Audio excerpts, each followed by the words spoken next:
It's a case of out with the old and in with the new. The governor and his family have long since moved out of the executive mansion to make way for some much-needed restoration. Now it's time to cut up the carpet and cart it away. Oh, if only these textiles could talk. What a tantalizing tale they would weave. There's no telling how many famous feet have trodden over these well-worn yards of yarn. Governors and their families, presidents, prime ministers, and potentates have all slid their shoes across these surfaces. But alas, their nooks and crannies now hold much more than memories. It's pretty bad shape because they have been ripping the walls out and everything in here too, and they apparently didn't take the carpet up before they did that, so it's got a lot of dust and dirt on it. It's pretty gross.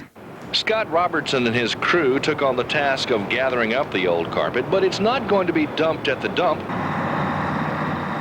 That would not be environmentally correct because there's more than enough carpet covering our landfills already.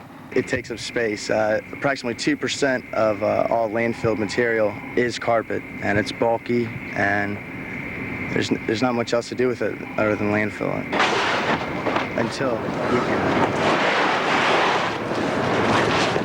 The we is Allied Signal, which has agreed to recycle these rugs and replace them with new recycled carpet at no cost to the taxpayer. Now that's the kind of governmental cover-up we can all condone. Allied Signal is very proud to be carpet recyclers as in partnership with DSM. We have a facility that will be opening in December in Augusta, Georgia. But the wonderful thing is that we're able to take the carpet from the governor's mansion here and recycle that carpet. We will be replacing the carpet in the governor's mansion, but the carpet that is taken from here can be recycled into wonderful other environmentally friendly products. They may go into automobiles, may go into carpets, and the old carpets will take many hundreds of thousands of pounds of carpet from the landfills and put them back into virgin nylon usages across the country. First, they had to be sure the carpet was the right kind for recycling. Using their own $5,000 contraption, the Carpid, Allied Signal could identify this material as N6 nylon. That's a good thing because that's the only kind they can recycle. But are they absolutely sure these royal rugs need replacing? I would say it's most definitely in need of recycling. However, it doesn't matter to us really what it looks like. We are able to take it warts and all and make it into wonderful new carpet fibers. And then when you visit the Gilmores, please wipe your feet before you walk in. I'm Randy Davis for Virginia Capitol News Report. And most of all, Mr. Speaker, I'm appreciative to the citizens of Culpeper, Orange, Madison, and Greene who have bestowed upon me the honor of serving in this legislature for the past 8 years. Thank you.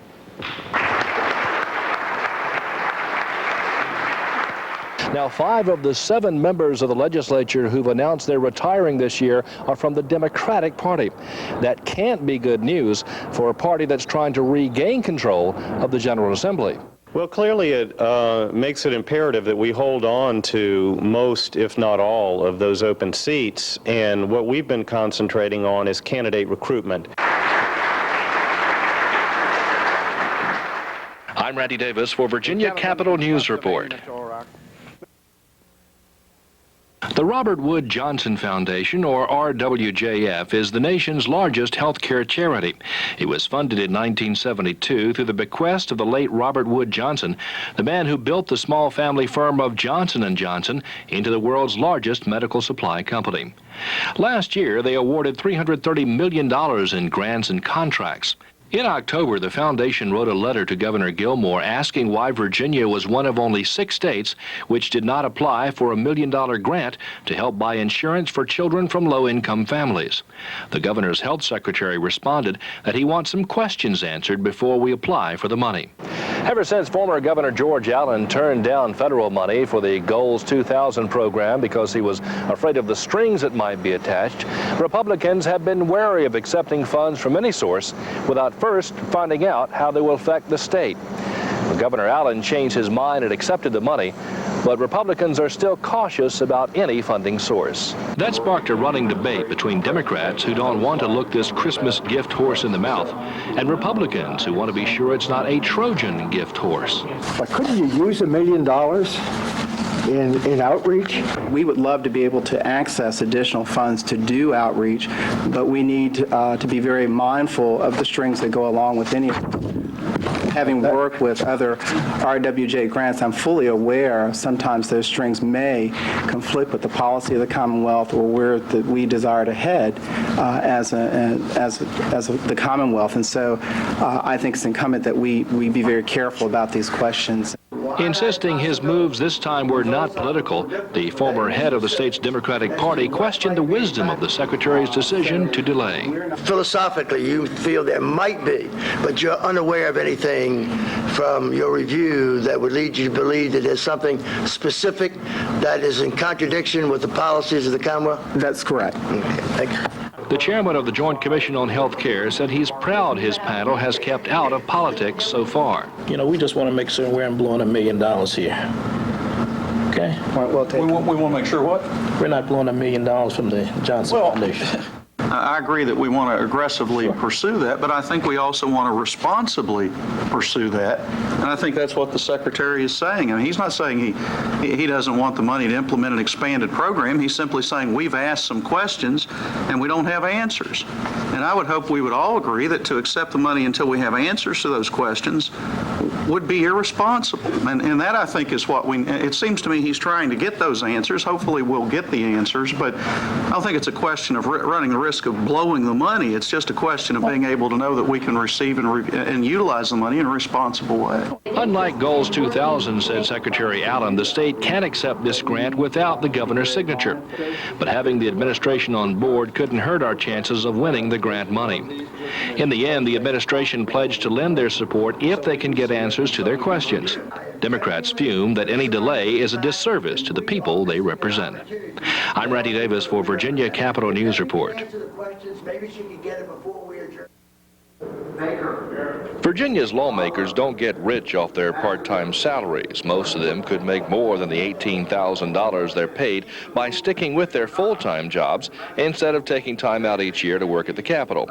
So most thought they weren't asking too much last year when they voted to increase their office expense allowance by $500 a month and to double their daily or per diem pay from $100 to $200 when the General Assembly's not in session. Well, it's becoming very difficult to stay in the General Assembly with the pay, and because of the increase of time that you put in down here, I think there should be some compensation for the pay out of session, because when I first came down, you would come down once a week.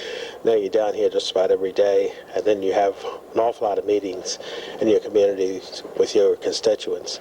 So to keep up with time, I think that should be some increase in compensation. But this increase seemed to be slipped in the back door at the last minute, and critics pointed out that a regular salary increase requires lawmakers who pass it to stand for an election before it takes effect. Well, I think constitutionally we can certainly raise our per diem rate.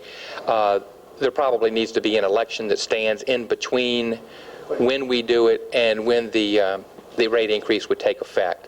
And I think probably last year in the rush to get the budget developed, and we were already past session a couple of days, that got overlooked. Really, any compensation matters ought to take effect with the next General Assembly. Now, it presents somewhat of a problem for Senate because they're elected every 4 years, but I think as long as the House of Delegates has to stand for an election, and if it takes effect after their election, then it ought to be okay. Some legislators started to worry whether voters would react negatively at the polls this November, so Attorney General Mark Earley stepped in and ordered the state cashier not to pay the raises until the state Supreme Court rules on their constitutionality. Meanwhile, the General Assembly is back in town, and they could vote to reverse themselves. Well, I mean, anything that the legislature may or may not do, of course, is speculative right now. Ultimately, it's possible that the General Assembly could come in and change the appropriation, and it will certainly affect the way this case might or might not go forward, but I think it's premature to predict what they might do or even guess what they might do, and moreover, it's particularly difficult to know how any possible change might affect the posture of this case, because there are issues that may arise depending on how they change it or don't change it. And, we just have to see what happens in that regard, I think. Now, if the Supreme Court decides to grant the clerk's motion and dismiss the case, the comptroller could presumably begin payments to the General Assembly members immediately. Ironically, they have said they don't want this extra money, especially during an election year. I'm Randy Davis for Virginia Capitol News Report. And we know that Republicans and Democrats are going to want to rally to fulfill this mandate that the people of Virginia have given us in this campaign with this exciting vote total that we have received. Jim Gilmore, less than a half hour away now from becoming Virginia's 68th governor, in the inauguration ceremonies today. Mike Gooding, featured prominently during that little news conference there was the no car tax sign. That couldn't miss it. That helped him get elected. I'll put you on the spot. Do you think he would be here today taking the oath of office as governor had it not been for the no car tax pledge? Well, I'd say this to you, Randy. It was a brilliant strategy by focusing on one issue and staying on message and never getting away from it. The thing about Don Beyer, his opponent, the lieutenant governor, outgoing, who will be leaving office in a few minutes, he never had a message. I mean, he never had one that he stuck to, and it wasn't. People would say, well, what does Don Beyer stand for? What is Don Beyer about? Don Beyer's a good man. He's been a good public servant, but he didn't have that one message that people could sink their teeth into. And Gilmore was absolutely brilliant in the way that he stuck to the script.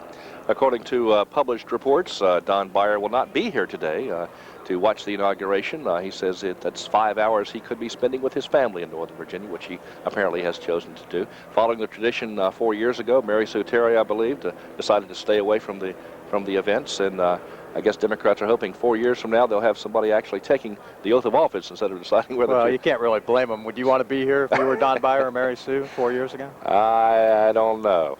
Not 4 years ago, as cold as it was anyway. Exactly.